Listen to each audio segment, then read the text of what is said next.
Jika kau melangkah masuk ke alas Purwo tanpa izin, bersiaplah untuk tak bisa keluar lagi. Begitulah peringatan yang diberikan warga sekitar kepada kami. Perkenalkan, aku Dion. Aku bersama sahabatku yang bernama Raka, Gilang, dan Arif. Kami memutuskan untuk menjelajahi hutan yang paling angker di Jawa Timur, yang bernama Alas Purwo. Sebuah keputusan yang kami ambil. Jika bisa diulang, mungkin tidak akan pernah kami ambil. Awalnya, perjalanan ini hanya tantangan iseng saja. Kami adalah sekelompok pendaki yang sudah terbiasa menjelajahi hutan dan gunung. Namun, Alas Purwo bukanlah hutan biasa.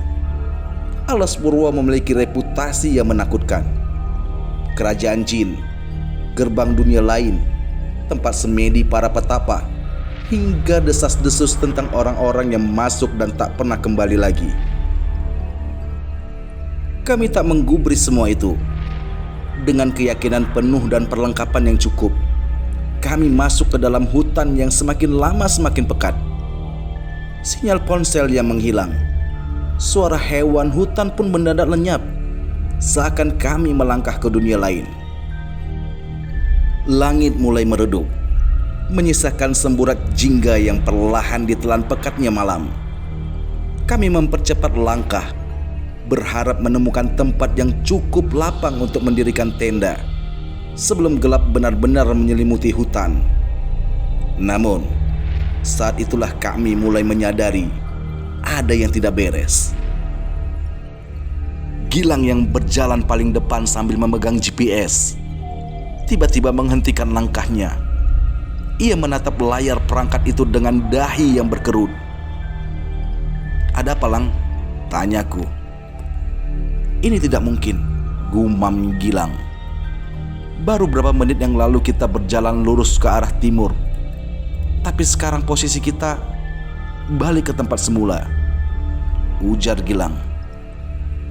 Aku melirik ke sekitar, berusaha mencari tanda yang bisa memastikan apakah kami benar-benar berputar ke tempat yang sama.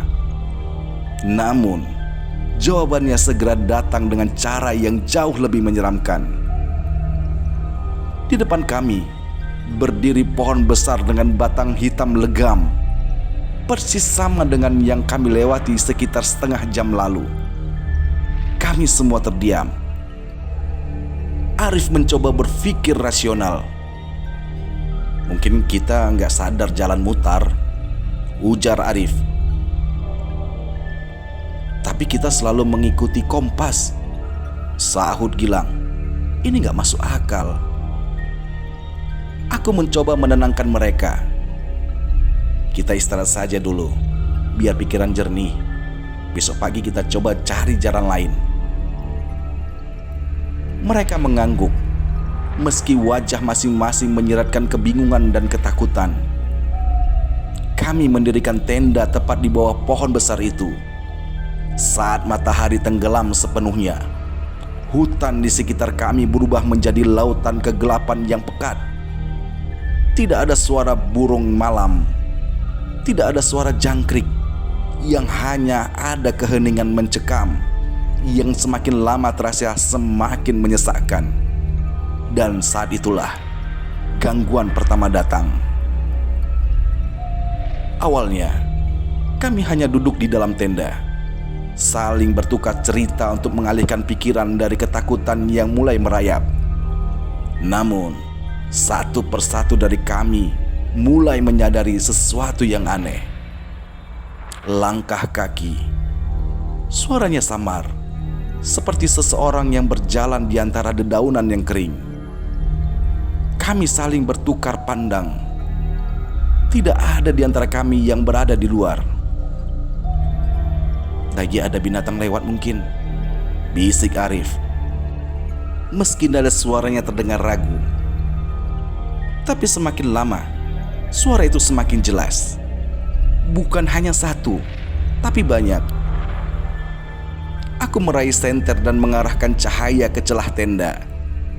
Namun saat sinarnya menyapu keluar, suara itu seketika menghilang, hening.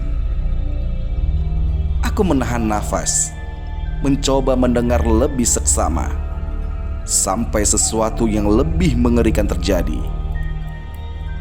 Aku hampir tak percaya dengan apa yang aku dengar.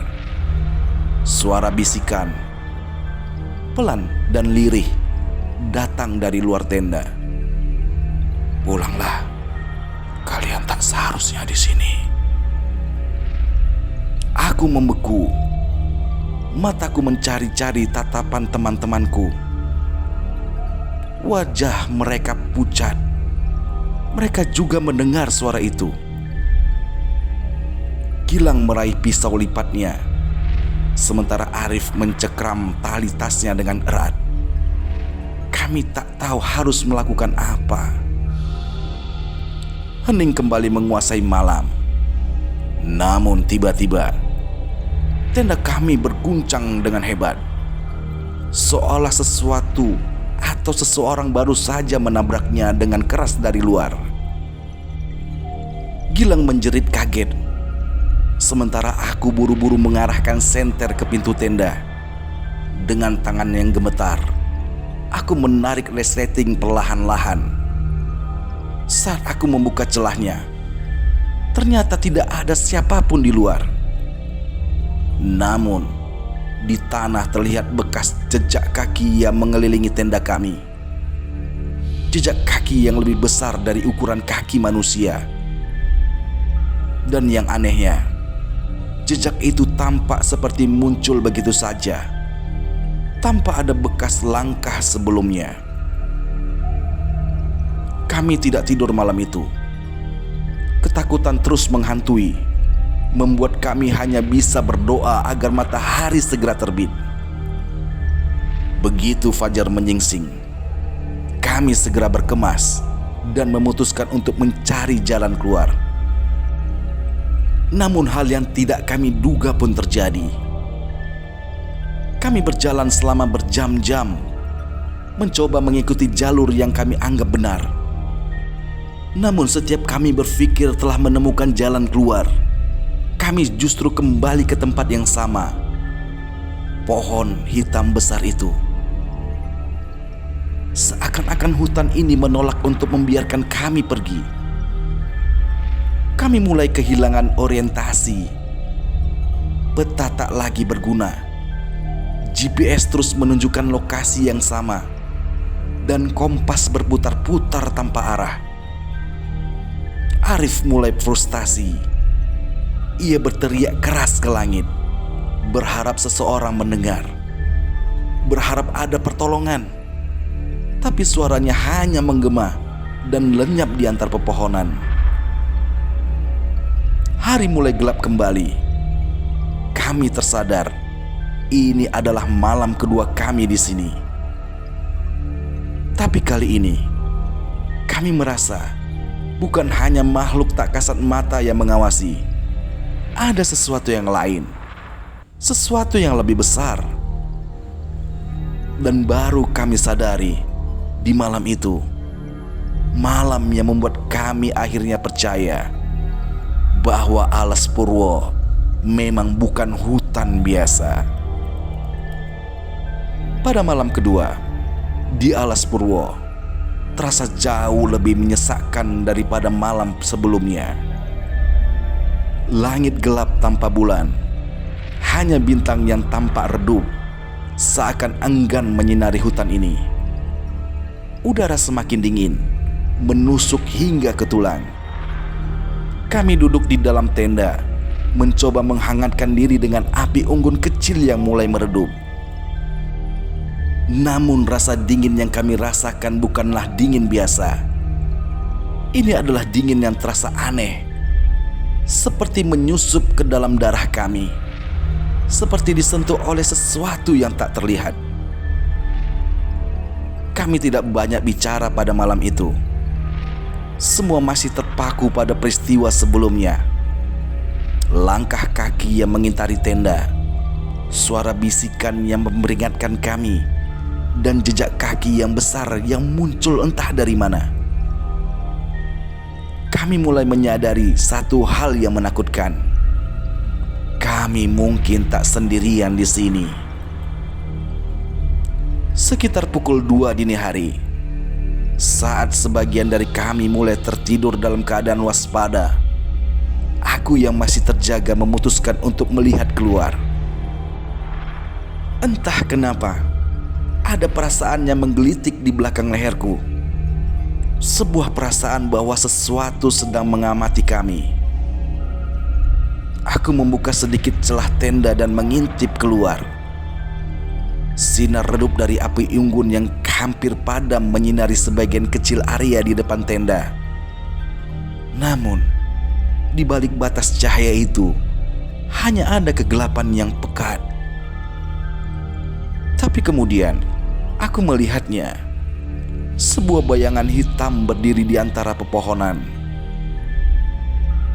Aku mengerjapkan mata, berpikir mungkin ini hanya ilusi akibat kelelahan. Namun, saat aku memfokuskan pandangan, tubuhku mulai membeku. Bayangan itu sangat tinggi, jauh lebih tinggi dari manusia biasa. Bentuknya samar, seakan menyatu dengan kegelapan di belakangnya. Tapi yang paling mengerikan adalah matanya. 2 titik merah kecil menyala dari balik bayangan itu, menatap langsung ke arahku. Aku ingin berteriak, tapi suaraku tercekak di tenggorokan. Sebelum aku menarik kembali kepalaku ke dalam tenda, suara itu kembali terdengar. Kali ini bukan suara langkah kaki, bukan juga suara dari ranting yang patah, tapi suara bisikan. Gilang. Aku langsung menoleh ke arah Gilang yang masih tidur dalam tenda. Lalu bisikan itu kembali terdengar.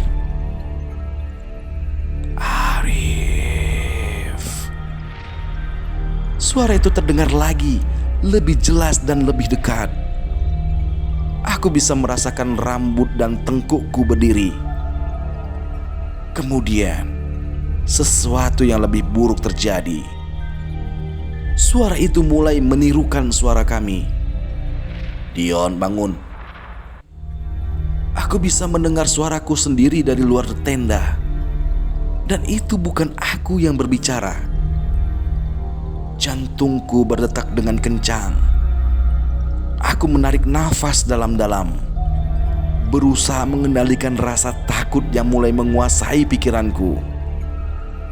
Aku berusaha meyakinkan diri bahwa ini hanyalah sugesti, bahwa aku hanya terlalu lelah dan ketakutan. Tapi kemudian, sesuatu bergerak di luar sana. Bayangan hitam itu yang tadinya berdiri diam di antara pepohonan, kini mulai melangkah mendekat. Perlahan, senada dengan suara bisikan yang semakin intens terdengar. Aku buru-buru menarik kepalaku kembali ke dalam tenda dan merapatkan resleting tendanya. Aku kemudian mengguncang bahu Gilang dengan kasar. "Bangun, bangun! Bangun sekarang!" bisikku panik. Gilang terbangun dengan wajah yang bingung. "Apa? Kenapa, Yon?" Sebelum aku menjawab, Arif dan Raka juga ikut terbangun. "Lo dengar suara itu?" tanya Arif dengan suara yang bergetar. Aku kemudian mengangguk. Kami semua terdiam. Hanya suara nafas kami yang terdengar. Tapi dari luar tenda, sesuatu mulai merayap di atas tanah. Kami semua bisa mendengarkannya sekarang. Bukan hanya satu atau dua, tetapi beberapa sosok bergerak di luar tenda. Suara dedaunan yang terinjak, ranting kecil yang patah, Nafas berat yang terdengar samar di luar. Kami tak berani bergerak. Tiba-tiba sesuatu mencakar kain tenda kami dari luar. Kami semua tersentak mundur, menahan nafas. Aku melirik Gilang, melihat tangannya menggenggam pisau lipatnya dengan erat. "Coba kita baca doa," bisik Raka. Kami semua mulai berdoa dalam hati, berharap apapun yang ada di luar sana akan pergi. Tapi kemudian, dari bagian atas tenda, sesuatu menekan dengan keras, seperti ada tangan yang besar mencoba mendorong kami dari atas. Tenda kami bergetar dengan hebat. Arif berteriak panik, dan aku pun bisa merasakan tubuhku gemetar. Hingga tiba-tiba semuanya berhenti. Suara-suara itu menghilang. Tidak ada langkah kaki, tidak ada bisikan. Kami menunggu beberapa menit, masih menahan napas. Hanya ada suara angin malam yang tersisa, seolah tak pernah ada gangguan sebelumnya. Dengan hati-hati, aku meraih senter dan menyalakannya kembali. Aku membuka sedikit resleting tenda dan mengintip keluar. Tidak ada apapun. Namun, saat aku mengarahkan senter ke arah tanah di sekitar tenda, aku merasa darahku membeku. Di tanah, tepat di depan tenda kami, ada jejak kaki yang sangat besar, lebih besar dari tangan manusia. Dan jejak kaki itu tampak mengarah ke dalam hutan, seolah sesuatu yang tadi mendekati kami kini telah pergi untuk sementara. Aku menoleh ke arah teman-temanku. "Kita harus keluar dari sini," bisikku. Mereka mengangguk dengan wajah yang pucat. Kami sadar bahwa malam itu bukanlah sekedar gangguan kecil, tapi telah memasuki sesuatu yang lebih besar. Dan sepertinya mereka tidak akan membiarkan kami pergi begitu saja. Pagi pun telah tiba. Ketika sinar matahari pertama menyusup di antara pepohonan alas purwo, kami bergegas berkemas dengan tangan yang gemetar. Malam yang baru saja kami lalui meninggalkan luka dalam di hati dan pikiran kami. Kami tidak bisa lagi berpikir dengan jernih. Hanya ada satu hal yang ada di benak kami: keluar dari hutan ini sesegera mungkin. Langkah kaki kami terasa sangat berat, bukan hanya karena kelelahan, tapi juga karena rasa takut yang semakin lama semakin mencekram dada. Semakin dalam kami masuk ke dalam hutan, semakin nyata perasaan bahwa sesuatu terus mengawasi kami dari kejauhan. Tidak ada percakapan di antara kami. Hanya ada suara nafas yang berat dan gemerisik daun kering yang terinjak di bawah kaki kami. Sesekali, aku menoleh ke belakang, memastikan tak ada yang mengikuti kami. Namun, sesuatu yang jauh lebih menyeramkan segera kami sadari. 2 jam berjalan, aku mulai memperhatikan sesuatu yang janggal.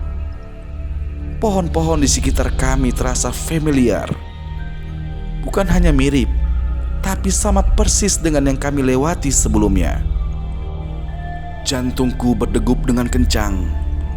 Aku melirik Gilang yang wajahnya juga mulai menunjukkan kecemasan. Jangan-jangan kita... Suaraku tercekat. Aku menoleh ke depan, dan di sana, tepat beberapa meter di hadapan kami, berdiri pohon hitam besar itu. Pohon yang sama yang seharusnya telah kami tinggalkan sejak kemarin. Arif langsung membanting ranselnya ke tanah. Ini gak masuk akal. Kita sudah jalan jauh. Kami semua terpaku, mencoba memahami apa yang sedang terjadi. Tapi semakin kami berpikir, semakin terasa mustahil. Kami sudah berjalan lurus, mengikuti arah yang benar, mengandalkan peta dan kompas. Tapi tetap saja kami kembali ke tempat ini lagi. Pohon ini, gumam Gilang dengan suara gemetar. Pohon ini seakan gak mau kita pergi.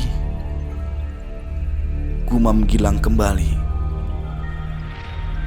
Kami mencoba mencari jalan lain. Mungkin ada belokan yang terlewat. Mungkin kami tak sadar telah berjalan memutar. Tapi semakin kami mencoba, semakin mustahil semuanya terasa. Jalur yang seharusnya ada menghilang. Kompas terus berputar tanpa arah. GPS sama sekali tidak menangkap sinyal. Dan semakin lama kami berada di sana, suasana hutan pun mulai berubah. Angin yang tadinya sepoi-sepoi kini terasa lebih dingin, menusuk kulit seperti jarum halus yang tak terlihat. Pepohonan seakan semakin tinggi dan rapat, menutupi cahaya matahari hingga bayangan pekat mengelingkupi kami. Bahkan suara-suara alam pun mulai menghilang. Tidak ada suara burung, tidak ada suara hewan, tidak ada apapun. Hanya keheningan yang semakin lama semakin menyesakkan dada. Kita harus tetap tenang, biisi Raka. Meskipun suaranya terdengar jelas dipenuhi dengan ketakutan. Namun sebelum ada yang sempat menanggapi, sesuatu yang lebih mengerikan terjadi. Arif yang sejak tadi berjalan di belakang kami tiba-tiba jatuh terduduk dengan nafas yang terengah-engah. "Kenapa, Rif?" tanyaku berjongkok di sampingnya. Arif tidak langsung menjawab. Matanya menatap kosong ke tanah. Tangannya gemetar saat ia perlahan-lahan mengangkat lengan bajunya. Dan yang kami lihat membuat kami mundur dengan wajah pucat. Lengan Arif penuh dengan goresan-goresan panjang, seperti cakaran kuku yang dalam. Seolah seseorang telah menyerangnya semalam tanpa ia sadari. Darah yang mengering di beberapa luka, tapi ada juga yang masih segar, merembes keluar perlahan. Aku gak merasa apa-apa. Suaranya bergetar. Kami saling bertukar pandang. Tidak ada yang berani berkata apa-apa. Tapi Arif bukan satu-satunya. Saat aku menurunkan kerah bajuku, aku melihat hal yang sama.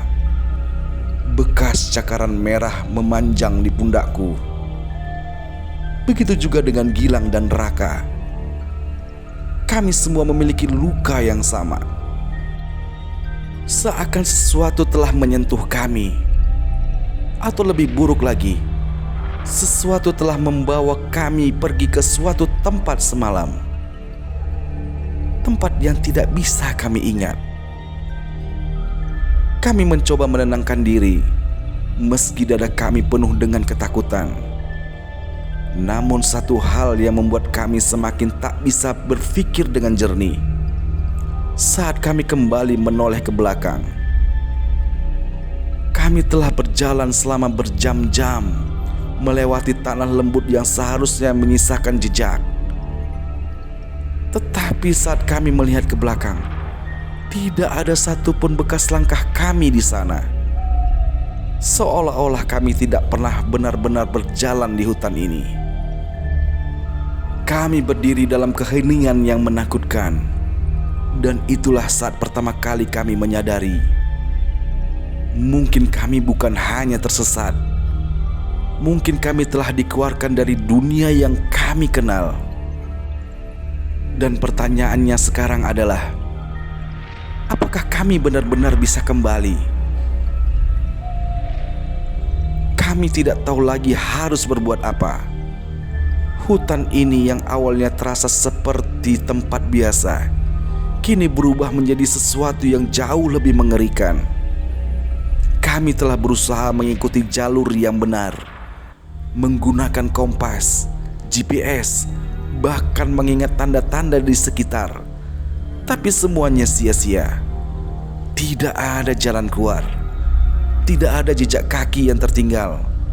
Dan yang lebih menyeramkan, waktu terasa tidak berjalan sebagaimana mestinya.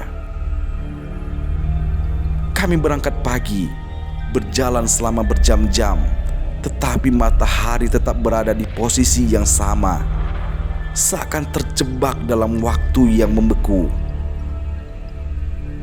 Ini bukan hutan biasa, gumam Arif. Kami semua terdiam. Kata-kata Arif terasa seperti kenyataan yang tak ingin kami terima.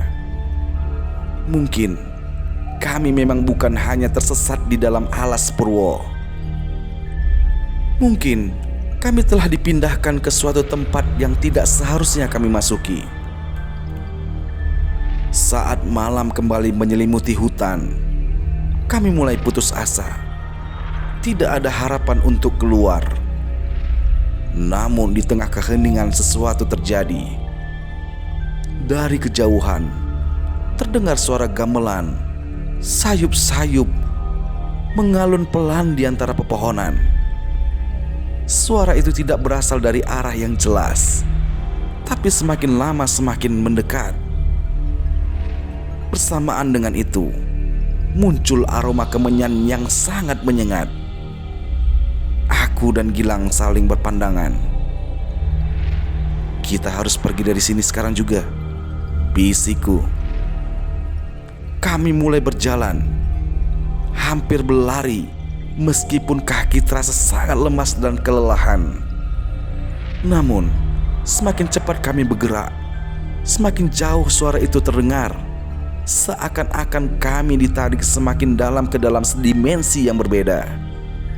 Sampai akhirnya kami bertemu sesuatu yang tak pernah kami duga. Di tengah gelapnya hutan, seorang pria tua berdiri di hadapan kami. Ia mengenakan pakaian serba putih dengan sorot mata yang tajam yang seolah-olah bisa menembus batin kami. "Kalian sudah terlalu jauh," katanya dengan suara berat yang dalam. Kami tidak bisa menjawab, hanya bisa terdiam dalam ketakutan dan kebingungan. "Kalian tidak pernah benar-benar berjalan di sini," lanjut pria tua itu. "Dan jika kalian tidak segera pergi, kalian tidak akan bisa kembali lagi." Jantungku berdetak semakin kencang. "Apa maksudnya, Pak?" tanya Gilang dengan suara yang bergetar. Orang tua itu tidak menjawab. Ia hanya mengangkat tangannya dan mengarahkannya ke belakang kami. Dan saat kami menoleh, jalan keluar itu tiba-tiba muncul. Jalur yang sebelumnya hilang kini terbentang jelas di hadapan kami, seolah-olah baru saja diciptakan dalam kegelapan. Kami tidak berpikir dua kali. Tanpa membuang waktu, kami langsung berlari mengikuti jalur itu. Kami tidak menoleh ke belakang, tidak peduli apa yang mungkin masih mengintai kami dalam kegelapan. Dan ketika akhirnya kami berhasil keluar dari batas hutan alas Purwo, kami tersungkur ke tanah, menghirup udara segar dengan dada yang sesak. Kami selamat, atau setidaknya itulah yang kami pikirkan. Beberapa hari setelah keluar dari alas Purwo, kami kembali ke kehidupan yang normal. Namun, satu persatu dari kami mulai mengalami hal yang aneh. Arif sering terbangun di tengah malam, mendengar bisikan yang sama seperti di dalam hutan. Gilang melihat bayangan hitam di sudut kamarnya. Dan aku sendiri, aku masih memiliki bekas cakaran di pundakku. Bekas yang seharusnya sudah sembuh, tetapi tetap ada. Seperti tanda bahwa kami pernah memasuki sesuatu yang tidak seharusnya kami jamah. Kami tidak pernah menjelaskan apa yang sebenarnya terjadi. Apakah kami benar-benar tersesat di dalam hutan alas Purwo? Ataukah kami telah memasuki dimensi lain yang hanya bisa dirasakan oleh mereka yang tidak seharusnya berada di sana? Sampai sekarang, kami tidak tahu pasti. Namun, satu hal yang pasti, alas Purwo bukan sekedar hutan biasa. Dan bagi siapapun yang ingin menguji nyali di sana, pastikan kalian bisa menemukan jalan untuk pulang. Apakah ini hanya ilusi? Atau kita memang bisa tersesat di dimensi lain? Bagaimana menurut kalian? Apakah kami hanya mengalami halusinasi karena ketakutan kami? Atau ada kekuatan yang benar-benar membuat kami terjebak? Tulis pendapat kalian di kolom komentar. Dan jangan lupa di subscribe, like, komen, dan nyalakan lonceng notifikasinya agar kalian tidak ketinggalan cerita mistis dan misteri lainnya di AI Kreator MDN. Sampai jumpa di cerita berikutnya. Assalamualaikum warahmatullahi wabarakatuh.